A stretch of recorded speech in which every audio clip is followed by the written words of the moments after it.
ఈరోజు మా పిల్లల స్కూల్లో ఫైర్లెస్ కుకింగ్ కాంపిటీషన్ ఉంది అండి. ఇదేదో బాగుంది కదా, గ్యాస్ యూజ్ చేయాల్సిన అవసరం లేదు, అలా అని కరెంట్ కూడా యూజ్ చేయాల్సిన అవసరం లేదు. 5 minutesలో అయిపోతుంది. పిల్లలు చాలా రోజుల నుంచి బనానాలు తీసుకురమ్మని అడిగిండ్రు, కానీ అసలు అవి తినక మొత్తం పండు వండిపోయినాయి. ఇక వాటిని చూసి వాళ్ళ ఆయనతో తినడమే మానేసిర్రు. వాటిని చూసి చూసి పిల్లలు తినడం లేదు కదా అని బనానాలన్నీ కోతులకు పడేసేదాన్ని. ఈ స్కూల్లో నా కోసమే పెట్టినట్టున్నారు ఈ కాంపిటీషన్.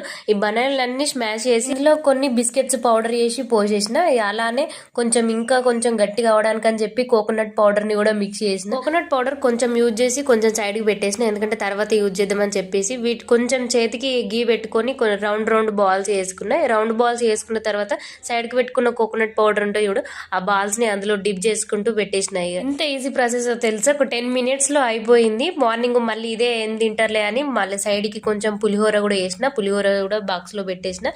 అది ఇది రెండు తీసుకొని వెళ్ళిపోయారు ఇద్దరు. ఇంతవరకు చూసారు, లైక్ చేసి సబ్స్క్రైబ్ చేయడం మాత్రం మర్చిపోకండి. బాయ్.